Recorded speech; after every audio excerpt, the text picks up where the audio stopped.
make sure after the service I get to kind of say hi, okay? All right, you ready? So I'm going to introduce Mary. What can I say about Mary? I've known you now how many years? I don't know. Over 10, 12 years. And I love Mary. I think she's an incredible speaker. She is very deep. She hits home with her message. And she's coming full circle, I'll say. I think I was your mentor or something, and then we made many decisions, and now she's contemplating going back to ministerial school, which I'm very excited about, because I think she's already there. So I'm going to let go here and let Mary take over. Let's give Mary a really big round of applause. You're welcome.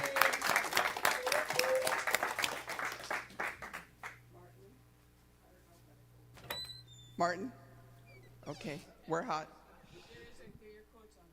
Yeah, thanks. We're coming in hot. So good morning. Good morning. Happy Valentine's weekend. Happy Valentine's weekend. As I called it, Singles Awareness Day. SAD, sad.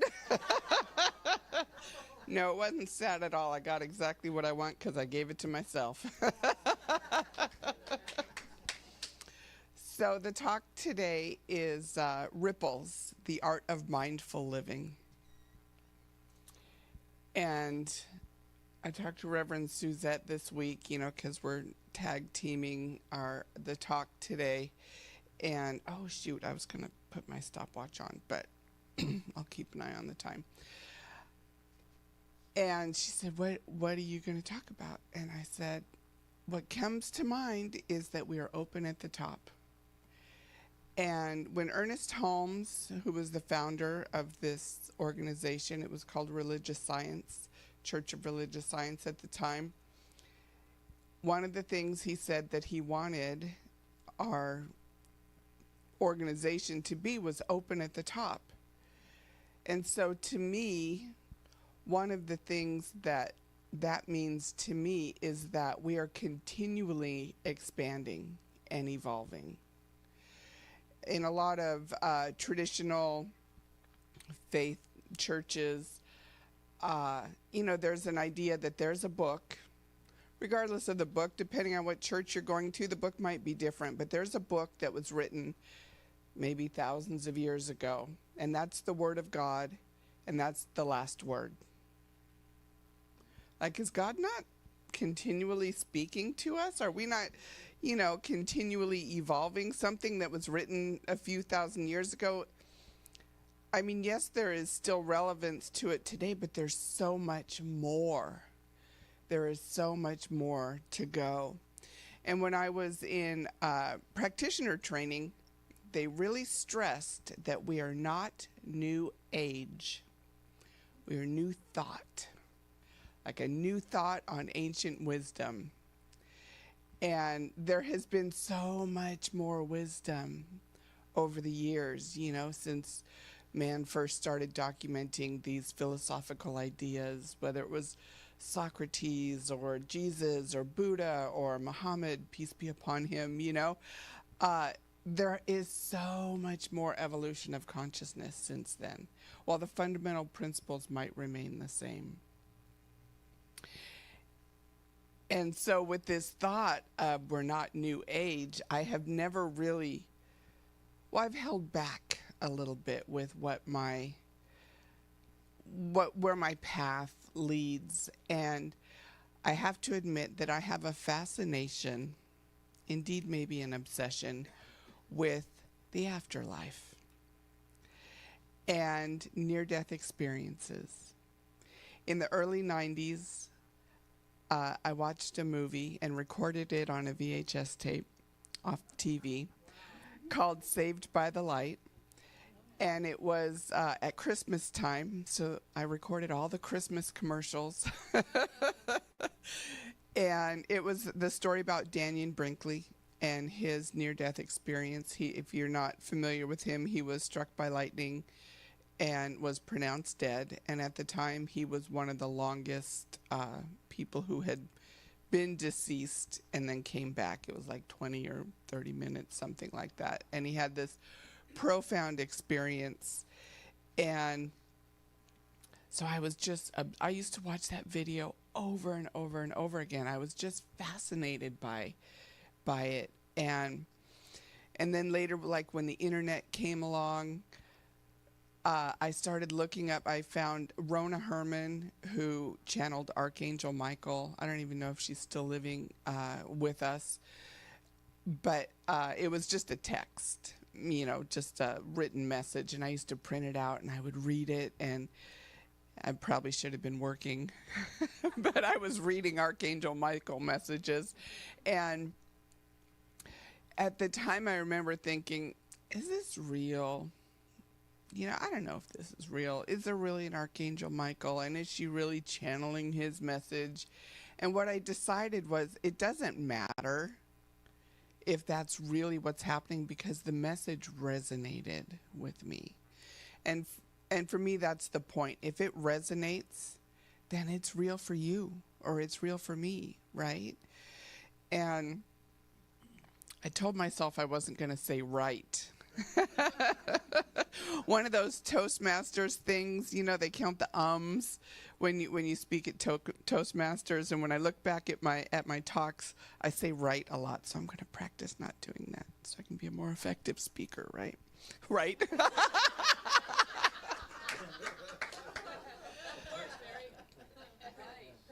I think it's just seeking validation. I don't know what it is. Anyways, so I've shared that in 2023, both my parents made their transition, and it has kind of renewed my interest in this near-death and afterlife experience. And I went to a psychic, and she said my mom is doing great, and she's in her heyday and having fun. And my dad had a message for me that really resonated with me. I told my brother, and he said, well, I would only believe it's true if Dad said don't spend a dime on one of those mediums, one of those psychics. I said no, but this message was personal to me. And so I've been listening to these podcasts now. Things have evolved, from when I was recording on a VHS tape with all the commercials to getting a written message online, and now we have YouTube and podcasts. And so I came across this podcast called Next Level Soul, and the host is Alex Ferrari, and I don't think he's related to the Ferrari family from what he says, but he's this adorable guy, and he was a film director, like a Hollywood film director, and then he started a podcast on directing films, how to direct films and so forth. And he had a mentor, he has a mentor, and she at one point told him, it's time for you to do a spiritual podcast. And he was like, whoa, that's so out of my realm, what's going on? And so he took a leap and started doing this spiritual podcast. And initially, he was interviewing people who had near-death experiences, which is how I sort of came upon him. And a lot of people who have had those experiences, many of you may remember Beverly Brodsky. She was involved with IONS, and do they still meet here? No, but when she was around, she has made her transition. When she was around, they would meet here, and she would host the meetings. And I came and heard her story one time, and she talked about, traveling out to the outer galaxies and just this incredible experience that she had. But I immediately was drawn to her, sort of in part because of that. And we had a connection. I used to give her rides here and so forth. But on this Next Level Soul podcast, initially it was near-death experiencers, and many of them came back with psychic abilities, the ability to see and understand and feel and know things that they didn't before. And so then the podcast sort of evolved. He's been doing it for maybe 3 or 4 years, and I've been just binging on him. And then it sort of evolved into psychics and mediums and channelers and things like that. Things which I don't think as a Center for Spiritual Living practitioner I'm supposed to be talking about. But we're open at the top, so we're evolving, right? Right? and,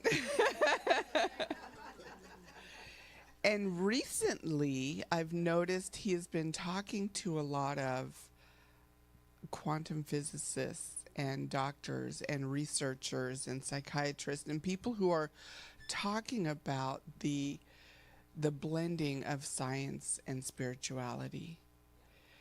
And I love that. And that is so much in alignment with our philosophy, with our teachings. And one of the things that they say all the time, well, he asks the people, the person that he's interviewing, usually, what was your life like before? What happened? And what has it been like coming out or going public with this experience or abilities or whatever the case may be? And one of the things he says over and over again, he says, because like 10 or 15 years ago, nobody was talking about this stuff. And I always chuckle because I think, I don't know, Ernest Holmes was talking about it. Thomas Troward, Ralph Waldo Emerson, Edgar Cayce, Emma Curtis Hopkins, all those people, they came up in the late 1800s, early 1900s. They were talking about it. And Jesus was talking about it. He said, in my Father's house, there are many rooms. And so it's just a funny thing to me that nobody was talking about it. Yeah, they've been talking about it. They've been talking about it. It's just that we are expanding and we are evolving as humanity, and so we're more open to it. And so how do we continue to evolve on an individual level?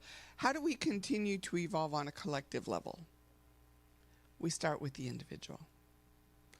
We start the evolution. I was just listening to Eckhart Tolle on the way over here, A New Earth, and he was talking about the evolution of humanity and how it's believed that maybe we evolved from the waters and how one thing led to another, and over time some little organism that came up out of the water adapted enough to be able to live out of the water and then grew feet instead of fins and lungs instead of gills or whatever. And so there was this evolution, and it took, I don't know how many years, thousands of years probably, for that evolution to take place. But things are speeding up, aren't they? There's AI, which has just exploded. There's quantum computing.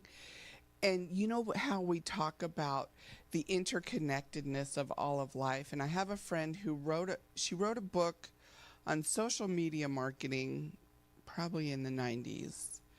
Pretty cutting edge stuff at the time. And then she wrote another book on the blockchain. And I totally didn't understand it at the time. She signed my book, gave me my book, and it was just beyond my comprehension. But now I see how the blockchain, which is just an interconnection of all these circuits without one central place, which is in alignment with what we say, how God's center is nowhere and is everywhere and its circumference is nowhere. So the physical world is mimicking the spiritual world as we evolve and our technology advances. So how do we evolve as individuals to be part of this collective evolution? It's about being open at the top within ourselves. It's about being willing to move beyond what we think we know. It's like shedding skin. We have to shed the old skin in order to allow what's new to emerge. And we have to continue to do that. And many of us start with shedding old childhood beliefs and the beliefs that we picked up along the way and adopted as our own, whether it was for our benefit or to our detriment. And I don't know why I feel compelled to tell this story. I read this book by Emmett Fox, and it was a metaphysical interpretation of the Ten Commandments. A lot of people have read his book on the Sermon on the Mount, pretty popular book. But this book about the Ten Commandments was so interesting because he said the commandments are not commands. They are just stating the truth. And one of them is, thou shalt not steal. And the greater truth about that is you cannot steal. You can take something from somebody, but if it does not rightfully belong to you, you can't hold on to it. And it might not be that I stole this money from so-and-so and I can't hold on to it so somebody else steals it from me. It might be seemingly unrelated. You can have a car breakdown for the exact same amount as you stole or something like that. It's not always obvious. It's not always tit for tat, right? Right? I'm counting my rights. So, so we let go of old ideas. And many of us, one of the guests that he had on this podcast was Kyle Cease. And he was a comedian. He was a stand-up comedian, and he was in some comedy movies, and he had an awakening, and now he does motivational spiritual talks. He has some books and documentaries and movies out. And he was on this podcast, and he was talking about self-talk, the things we say to ourselves. And it was from his book, The Illusion of Money. And he said, imagine if you took money on a date and you said the things to money that you believe about money. And this could apply to anything in your life. It could apply to your health, to your job, to your relationship. It could apply to anything. But he was talking about money. And imagine you took money on a date and you said, you are the root of all evil. And you said, you're not enough. You're not enough for me. You're not present for me enough. I need more of you. I need more from you. Would money stick around? Not unless it was a toxic relationship. Now, a toxic relationship might stick around, but they wouldn't stick around. So we start by looking at our self-talk. And I was gardening yesterday. The soil was soft, and there's been this big mound of, that grass that kind of travels and sticks along the way, and I haven't been able to even break the soil, but it was soft. So I got out there and I got this big mound out yesterday. And if you want to hear yourself talk, try being out in the garden alone, quiet for a couple hours. And I was shocked. I was having arguments with people from 10 years ago. Right? Aren't they? So, look at our self-talk. We can sit here and say, oh, my self-talk is positive, blah, blah, blah, blah, blah. Try gardening. It's a spiritual experience. And so there are things that are just being revealed more and more. I mean, there's drones in New Jersey, for God's sake, like things are happening and the shift is happening. And it's so important. There's so much stuff going on in this world. I love, speaking of the drones in New Jersey, they said, we don't know what they are, but there's nothing to worry about. Really? Really? Okay. Don't Look Up, right? That was a great movie. And so these ideas are just becoming more and more mainstream and transparent. And so to be open at the top as an individual is to let go of what we think we believe. Even the things we've learned in here. Doesn't even have to be from the distant past. Let go of the things that we learned in here and explore whether they're still true and valid in our lives. So the invitation, I always have to have an invitation or some homework for the week, is, because I know I'm talking to the choir. You guys have been at this for a long time. So the invitation is to go deeper and explore what is your evolution, what is your next step, what is the next greater yet to be. And before I finish, I do just want to, I don't know which way I'm going here. Martin? Okay. So before I leave, I just want to read this quote because I think I was supposed to do it several paragraphs ago. This is from Ernest Holmes from The Art of Life. Life is infinite energy, coupled with limitless and creative imagination. It is the invisible essence and substance of every visible form. Its nature is goodness, truth, wisdom, and beauty, as well as energy and imagination. So in that invitation, I invite you to look for the goodness, truth, wisdom, beauty, energy, and imagination in your life to take you to your next incarnation in this life. So thank you. And I invite Reverend Suzette back.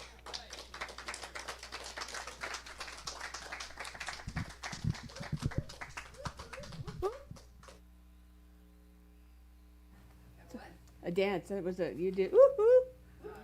That's in my years. That was a dance.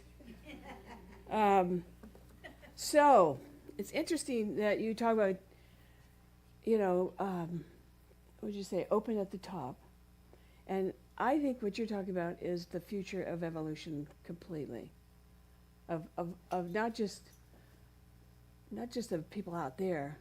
I'm actually going to ground it down and to bring it to who we are today. The moment your body, down to your body. One thing that I thought you were going to say and you didn't, but I think that's still relevant, is to be for something and against nothing. Be for something and against nothing, which to me is, I think it's initiating consciousness that takes a lot of, for me, what it does is it takes off emotional pressure. Because sometimes if we're always against something, then what we're doing is we're always against this movement forward. But if we can be for something and against nothing, we're neutral. It's a weird concept to understand, but that was one of the things that I thought you were going to talk a little bit about, but it's okay. I'm going to talk about the realm oneness. Oneness not just with all the stuff that's out there, but oneness within. And what does that really mean? How many of us here think that their life is perfect in a bubble? Good, nobody. But many people live in that place where that's the only place their life is in their own realm of a bubble. And because of that, what I want to say is don't do it. Don't ever go there. Instead, open up to the possibilities like we just talked about. But realize that life is hard sometimes. Anybody not had a hard time this week? Life is unfair sometimes, right? You think it's this way, it's maybe that way. And sometimes it's scary. It's scary. So I'm going to take you on what I call a journey of my wellness through, this is week 5 of replacement, 100% replacement surgery on my knee. And I'm here to stand here and say, I'm standing. Yeah. Now, I was going to show my scar, but it won't go up that far. But You got your skinny jeans on. I have my skinny jeans on, make me taller, right? But it's really been a journey for me, and I know that Mary talked about the outside. I want to bring you inside, because having any kind of major surgery, any kind of health that is major issues, is a journey. And it's a journey. Well, I'll have to go through the parts, because if I tell you everything now, you won't be interested. But one of the parts is about I've been getting rides. Yeah. I've had to surrender, and I haven't had to. I have chosen to surrender to the goodness of other people to bring me here. Some are here, some are not here, some are online. It's been a journey. It's been fun. For me, it's been fun. It's like what do they call that, karaoke? Except we don't sing, but it's like that karaoke ride, and each person is slightly different. You know, the conversation we have on each person has been totally different. One's about hiking and doing things here and being with your dog, and another one's this deep discussion about God. Now, if I wasn't so in the present moment with my own stuff, I would not see that normally. I would just say, oh, give me a ride, see you later, thanks, bye. But I'm not. I'm like trying to just figure out, how does all this stuff work? How do I move into this? But let me give you one example. The first time I was picked up, I had to surrender to my drivers. I had no idea how long things would take. That was number one, right? You can relate to this. I had no idea the capabilities of my physical body. But I had not gone to therapy. And so I had to surrender, and God bless every one of them, to someone picking up my foot from the floor, lifting it into the car, and not hurting me. Surrendering into that.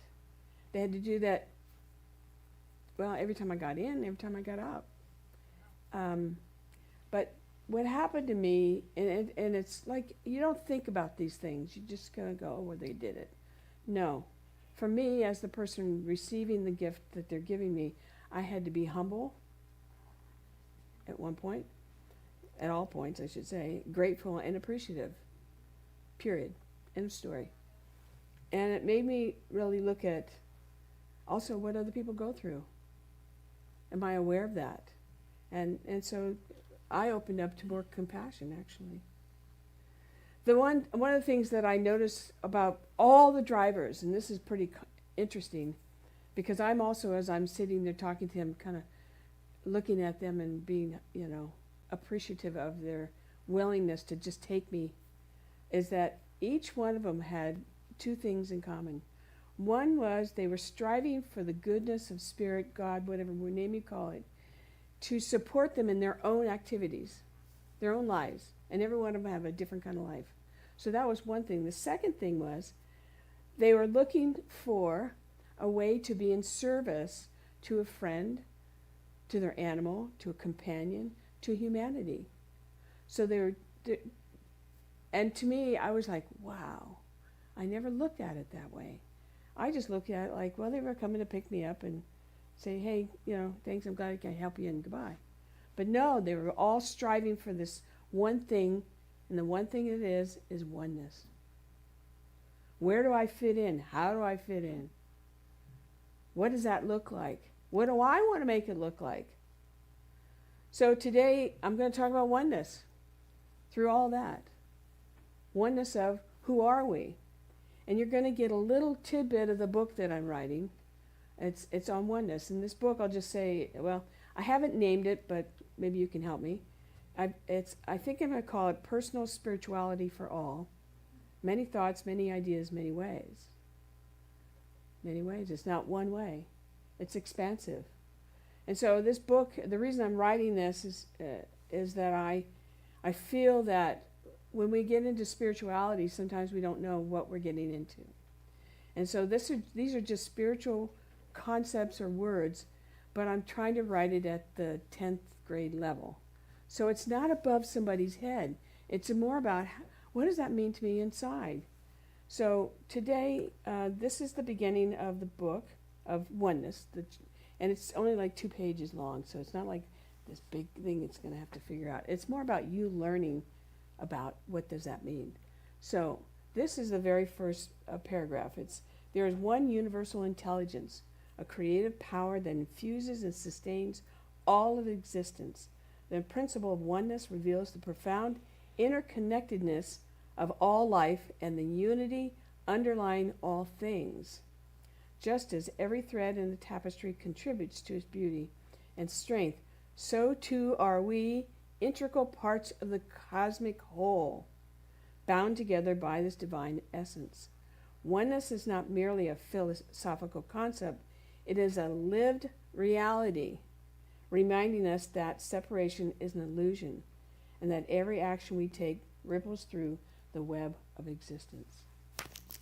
So we're it. We are there. We are like that tapestry that woman is making. Every one of those threads are important. Everything about you as a human being is important, no matter how big or small or large it is. We're connected.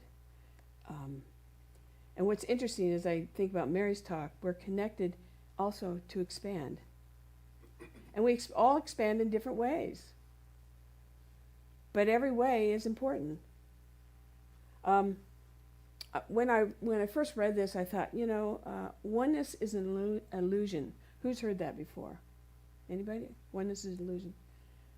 To me, that sounds a little crazy, but I'll get around to that. Because, I don't know, anybody seen the news lately? Anybody listen to the news? Anybody have a complicated life?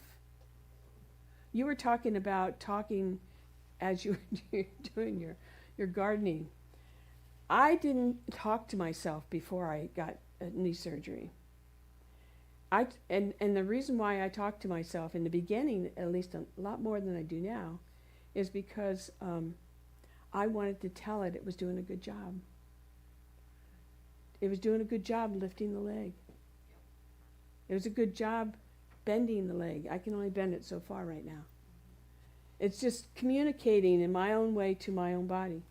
The problem is I was doing it so often, my partner said, "Can you stop?" I got told to be quiet about talking to myself.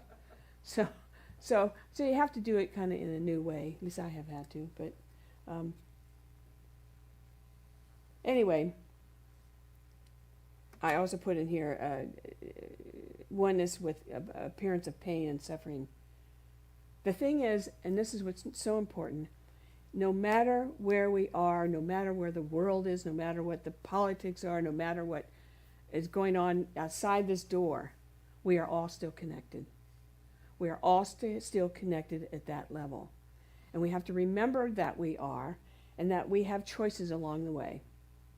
So, I have something for you as a kind of a report. Do you remember the North Carolina? The flooding, and I guess they called it a hurricane there too. How terrible that was. And then what about the hurricanes in Florida? They were awful. They were just devastating. And then of course the fires in LA. Devastating, absolutely devastating. Well, during that time, between all of us, we've given probably about $1,200 to all 3 events as a group. In addition, maybe some of you have done individual too, which is fine.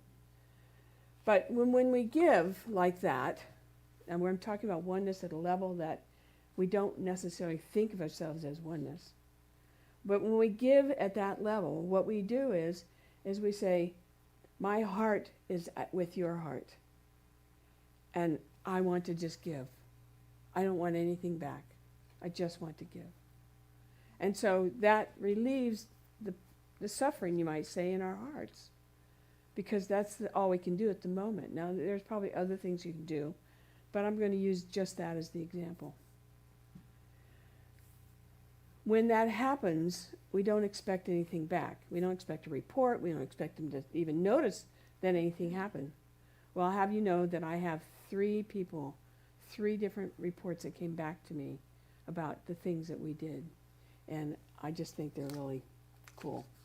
So I'm going to share that with you because I want you to know that what you did in that mystical place made a difference for different people and how that did.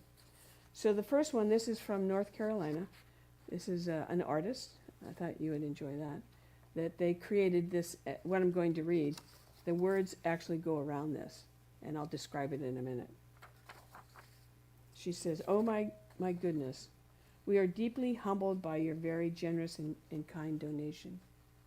Most likely it will go to a lady we know that lost her job and income. She's a local artist and needs a little bit of help right now, so incredibly grateful for dear lady." I just call me lady. I'm older than her, so she can do that. Anyway, this is the letter that the woman gave to her. "Dear Laura and friends, I want to make you something special to really express my gratitude for all your help after the hurricane. I don't know what I would have done without you. Really, I feel very, very blessed and so grateful for the money that you sent me.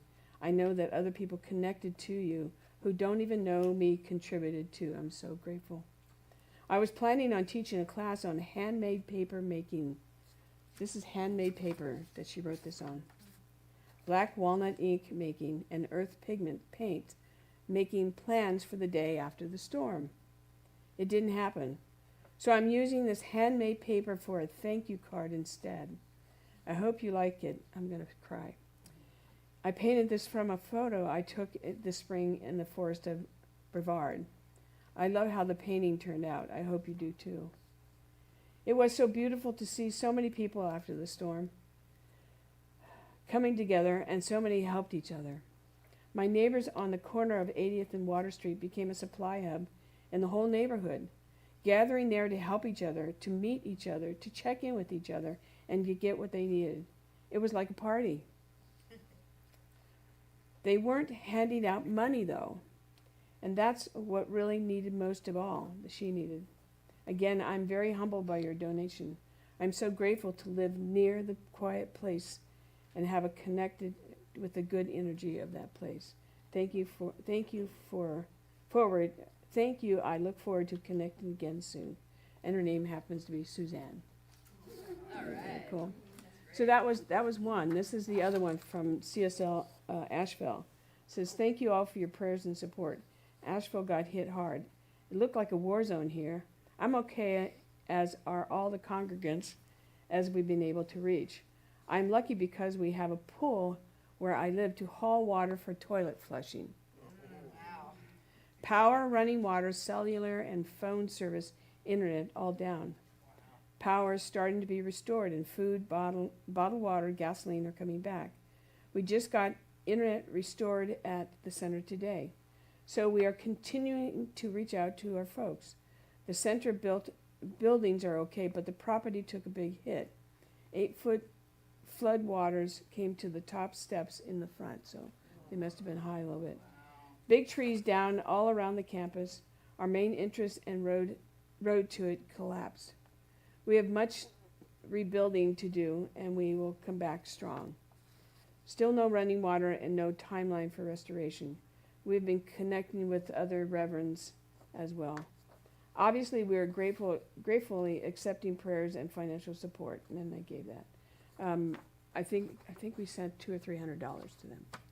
So that one, and then the last one is from Florida, and this one touched me, I think, the most. This is the card that was mailed. It was sent to me directly, and it says, "To our friends at OHM CSL. Thank you." I'm going to cry soon, I'm sure. "Your donation to our hurricane recovery effects was much appreciated, as was the feeling of support from our wider CSL family. These back-to-back hurricanes of 2024 brought with them an opportunity to have a felt experience of the beloved community. With your help, we got to work.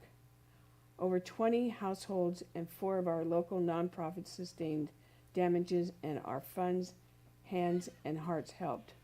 Just this week, we have 2 of our families move back into their homes. We celebrate with them, with you, and our entire CSO community. We are one, yes. Big loves sent to you in return. Reverend Teresa and your CSO family with Sarasota at CSO Cultural Coast. Is this important to you? Yeah. Good, because I think that we forget that all of this means that we're one. We're all connected at every level. And to me, I looked at this as we get I put down here, gift of the stories of how unity and oneness makes a difference. This is the second quote of oneness that I thought was very powerful. And this is all it is for quotes for oneness. I just want you to know. Because I don't want to write a book on oneness. I want to write a book on spiritual principles. How do we live this way? The second quote is this. To recognize oneness is to awaken to the truth that we are not isolated individuals, but an expression of a unified source. This awareness fosters a deep sense of empathy, compassion, and responsibility, not only for our fellow humans, but for all beings and planet itself. It reminds us that harm done to one is harm done to all, and that acts of love and kindness uplift the entire network of life. That's our job, is to uplift life, uplift those that need. And not that we have to go out there and save everybody. I don't want to go save everybody. I want to empower them so that they know that every piece and every part of their body has power, can think in a positive way to make a difference. Carl Jung said this. I thought this was really good too. He says, one does not become enlightened by imagining figures of light, but by making the darkness conscious and seeing oneself in all things. As we see ourselves in the light, and we recognize that, and that's not arrogant. That's just being, and knowing that. In fact, I talk to many of you who will say, people just come up and talk to me. They come and say these things to me. I want you to realize that's because they see your light. That's the most important. So I'm going to end with the story of my healing process. I said I would do that because I think that we all have at some level. Anybody have any pain? Come on, raise your hand. Everybody does. You have some kind of pain. Oh, yeah. Of some sort. Oh, yeah. Remember that one? Should I say right? Right? So when we have to do, and this was interesting, before I had the surgery, I thought, okay, Suzette, you're really going to hurt yourself now. You're really going to have pain. And so I had questions. I mean, I'm a human being, right? And I go, okay, what's that about? So I wrote down, and that's not a long list, but I wrote down things that I was thinking about prior to the surgery. One was, how much pain will I experience? My God, I had no idea. 2 is, can I handle it? Will I become addicted to the meds? Anybody had that one? That's a big one. I hear that a lot.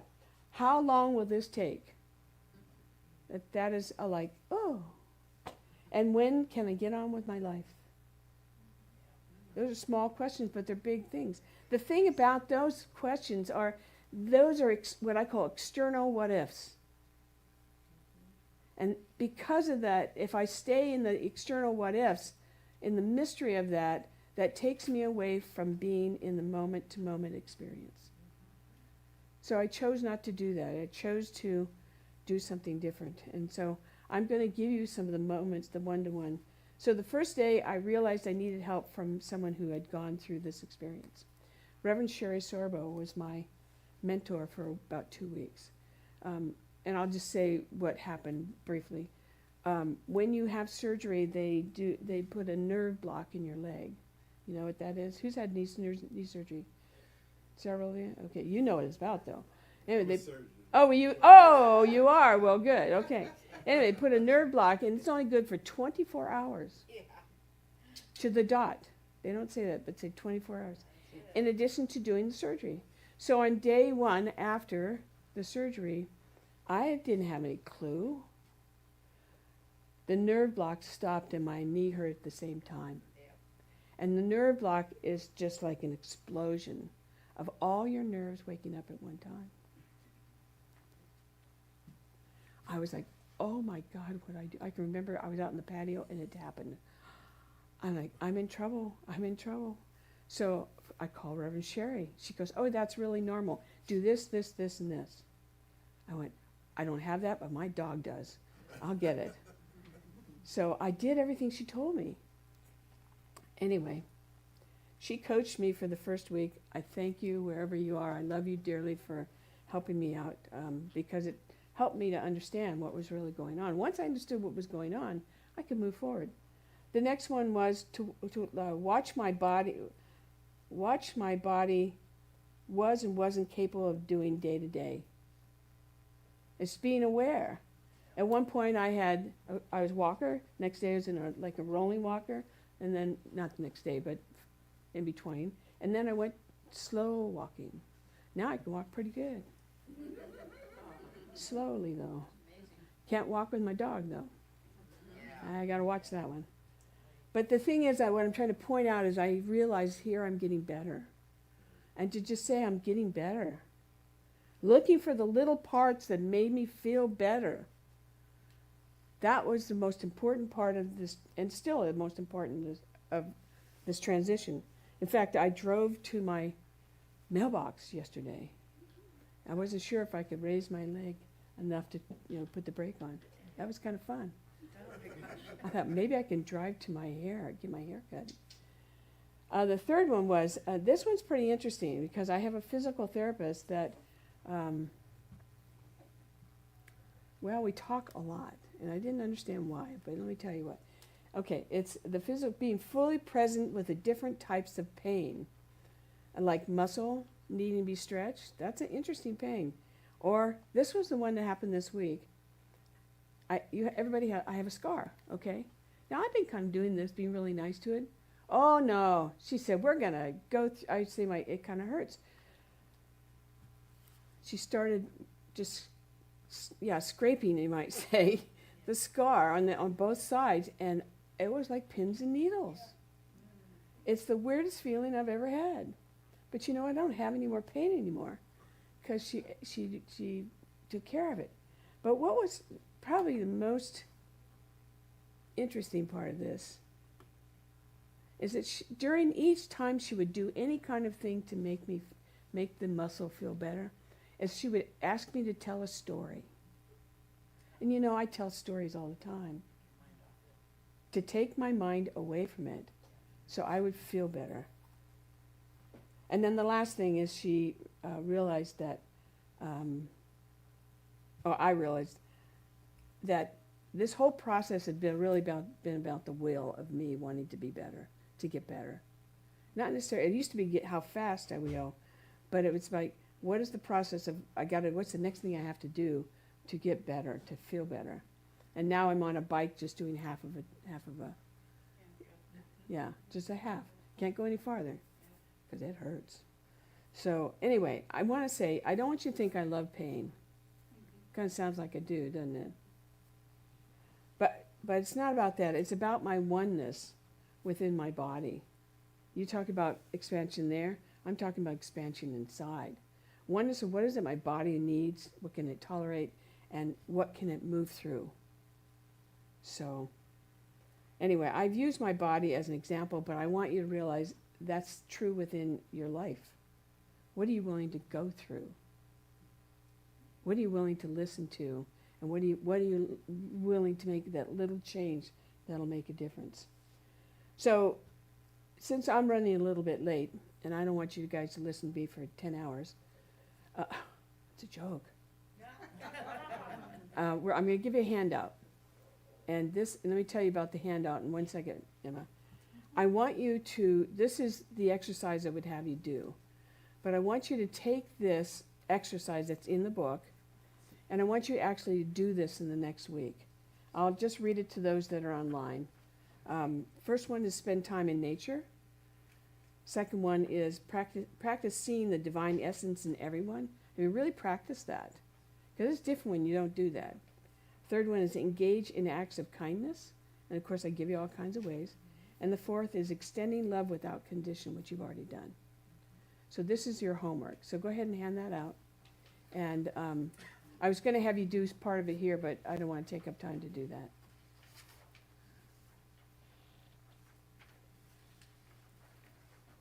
This is great. Yeah, Thank you. you're welcome. But this is what my book is going to be about giving you definitions, giving you things to do, giving you quotes. We need another one here. Just she can't hear you, so we need one more. It's okay. Can you pass one over? Are there two? There you go. All right, cool. All right, so my question to you is, are you willing to do that? Sure. Yes. Yes. Are you willing to do that? Okay, good. All right, so I'm going to end with a quote and a prayer, and then we'll have Leslie come back. And I'm going to ask you to close your eyes as I read the quote and allow my prayer to just come forward, and it'll be for the rest of the week. And if anyone online would like a copy of this, just text me, and I'll get it on my phone, and I'll send it to you.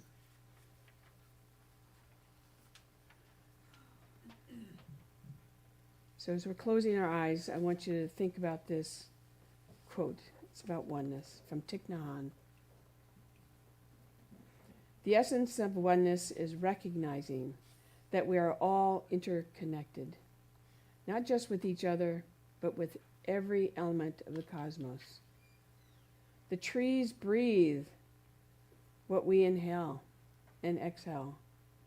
The rivers flow through our veins. The universe is not a collection of separate objects, but a symphony of interwoven energies. And in that realization, we find the profound truth of our shared existence. By living in harmony with this truth, we are not only transform ourselves, but contribute to the unfolding beauty and balance of the world. So knowing that truth, that we are absolutely one with the essence of the divine, of God, whatever word you call it, we are one with that essence. There's absolutely no place where we are separated from that good, from that possibilities, from the love that already exists within our own self. And so today, as I end this talk, I just give thanks. I give thanks for the unity, the oneness, the ability to realize our performance or our knowingness that who we are makes a difference, even in the smallest way to the largest way. And that is our work here, to know that truth and to be that truth, walking in the earth as such. So I bless this talk. I bless each of you that are here to hear this, those that are online, those that will be coming, knowing that we need to hear this. We need to feel this oneness with ourselves and with each other. And that together, as a whole, we help change the world, change our personal lives, and make a difference for others. With that, I am grateful. I give thanks. I release these words knowing they are done, and join me in saying, and so it is. All right. Thank you very much. Let's bring it back. Thank you.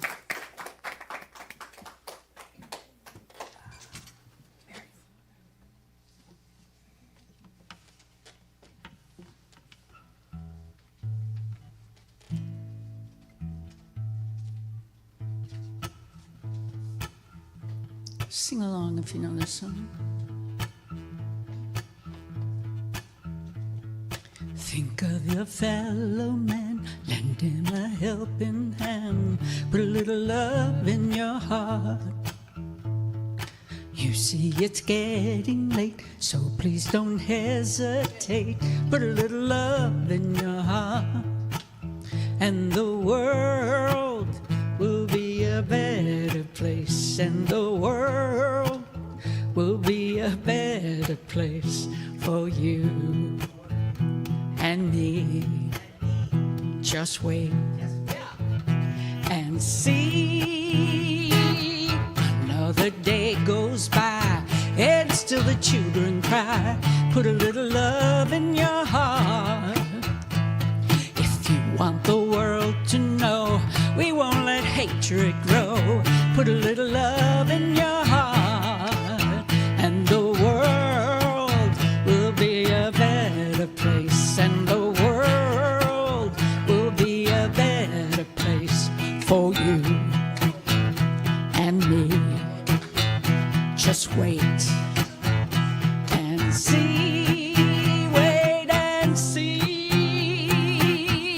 Oh, another day goes by, it's still the children cry. Put a little love in your heart. You see it's getting late, so please don't hesitate. Put a little love in your heart, and the world will be a better place, and the world will be a better place for you and me. Just wait and see. Oh, put a little love in your heart. Put a little love in your heart. Come on and put a little love in your heart. And put a little love in your heart. Come on and put a little love in your heart.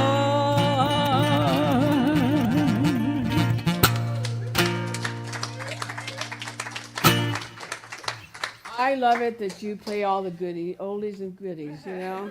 It's like I have something I can really sing to. Yay! All right, so this is our time of giving and receiving. I'm trying to find all my stuff here. Okay, so there should be an envelope like this somewhere around your vicinity, and inside is a card. Now, one thing we have been doing here, which I think people have really liked, is that we're asking everybody to write a prayer. So asking that you open up take that envelope or that card out and to write a prayer. And there should be plenty of pens around. Do you need a pen? Okay. And what we're going to do is we're going to do a collection of the prayers first. And then when Mary and I will pray over those with you right now. And then in addition to that, when the prayers are complete, the practitioner, who is Sylvia, will be taking those and then letting all of us know, and we'll be praying over those during the week. So can you play a little background music while we do that?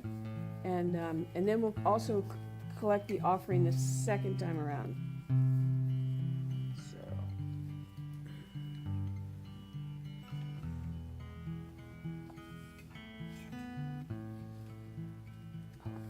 This is for Marian.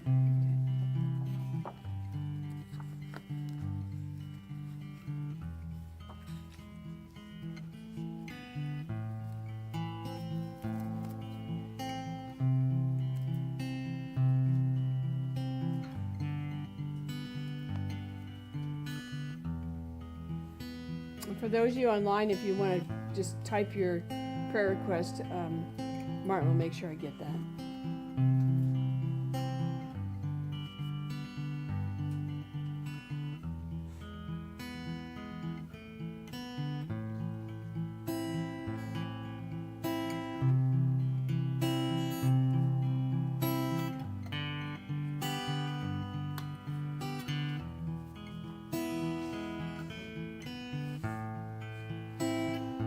So I will start, and you'll have part of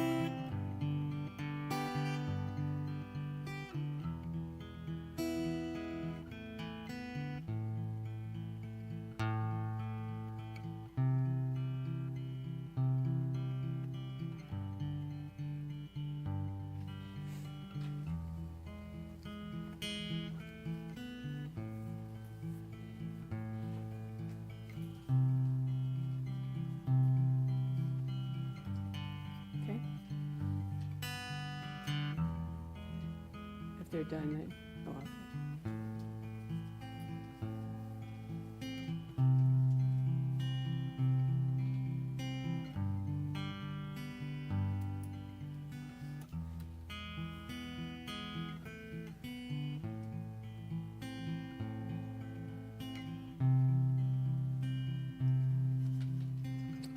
All right, so while we do this part, we're going to ask that you close your eyes, and let me give this back to you. While we consolidate, let me give that back. So, and then we'll come back and get the other offering in a moment. So we can close your eyes and just be in a moment of prayer with us while we look at these things.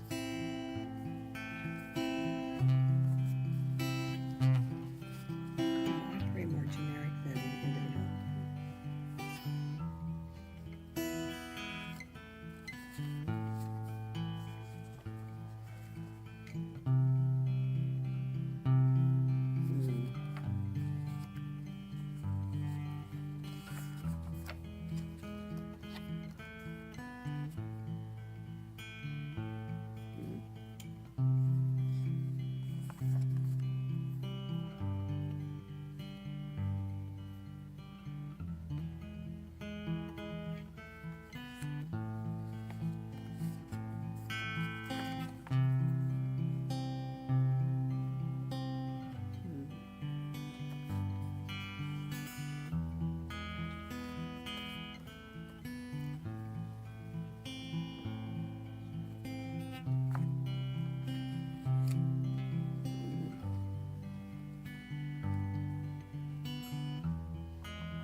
Love technology. All right, so closing our eyes, I am knowing right here, right now, in this very moment of this sanctuary, that the divine essence is overflowing in our hearts, through these walls, out into the universe, to know a higher truth for all these different prayers. I'm knowing that if there's anyone that's experiencing any kind of eviction, loss of job, loss of funds, number one is that God is with them no matter what.